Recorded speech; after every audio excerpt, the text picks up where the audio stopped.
today we have another look at one of my favorites, Assetto.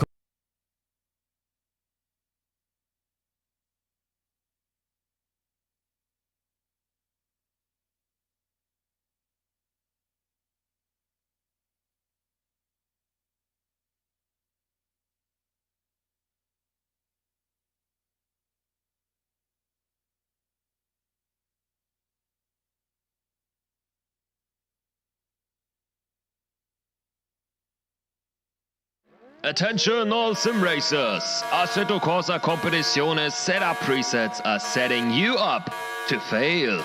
I mean, at least if you're still making one of those 5 mistakes in your ACC settings.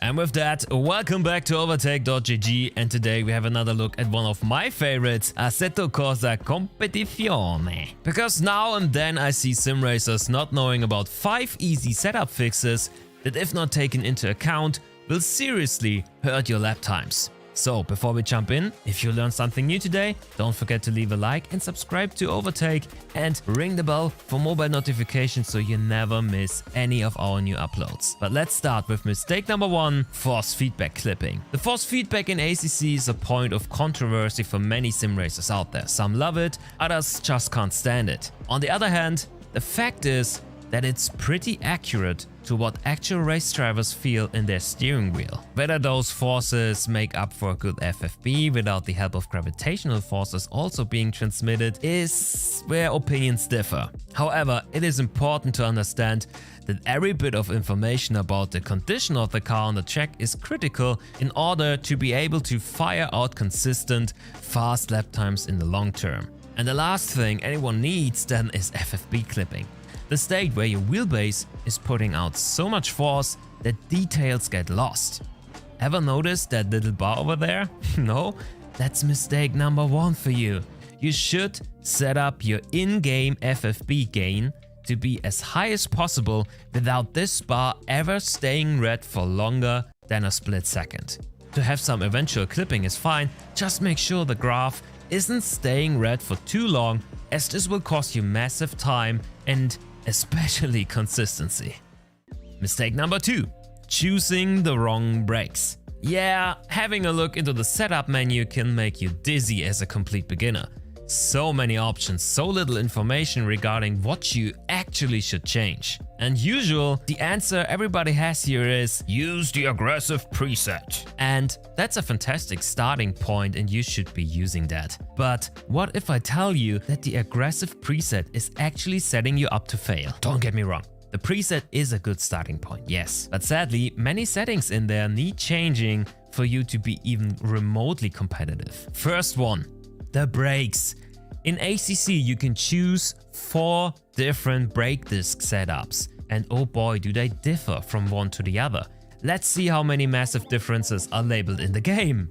1, 2, 3 and 4, that's all we get.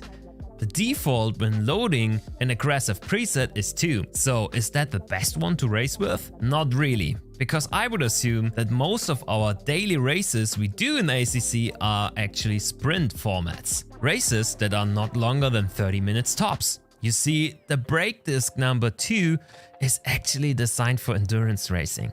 The pads are designed to hold roughly 12 hours and can even stretch to 20 hours if you take good care of them.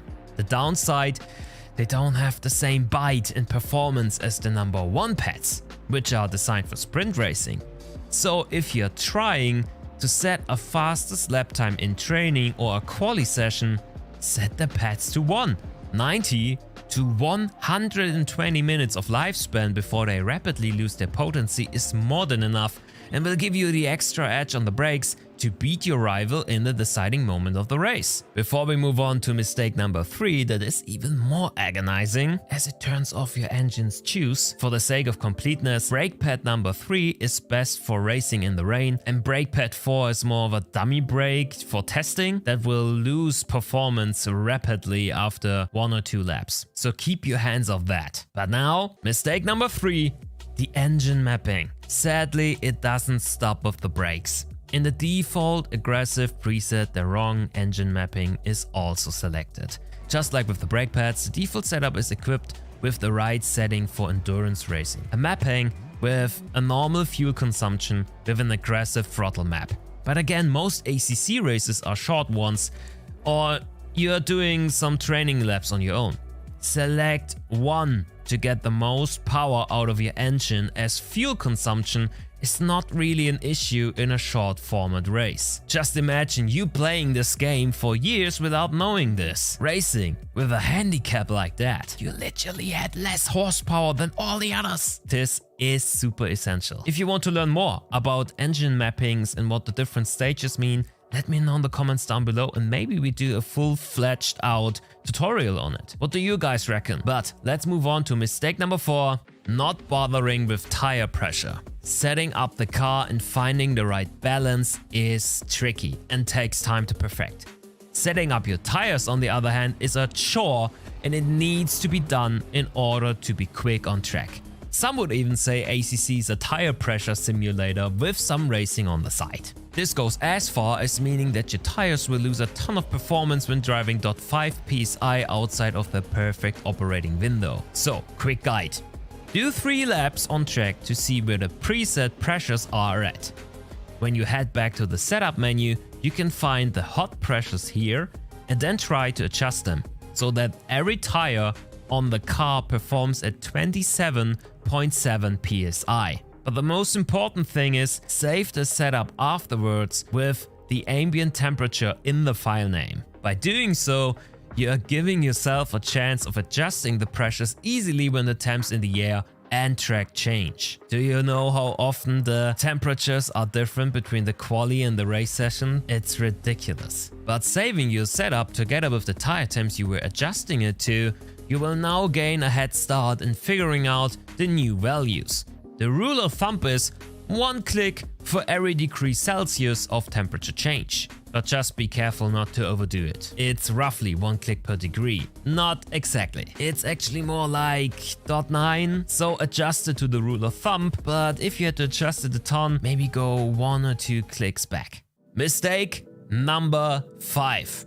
Not knowing about the easiest setup trick in ACC. My last tip is super essential. Yes, setups are difficult, and learning them by heart will take time and practice, and maybe you don't even want to do it. But for starters, there's one setup change that will transform the car's behavior on track massively like no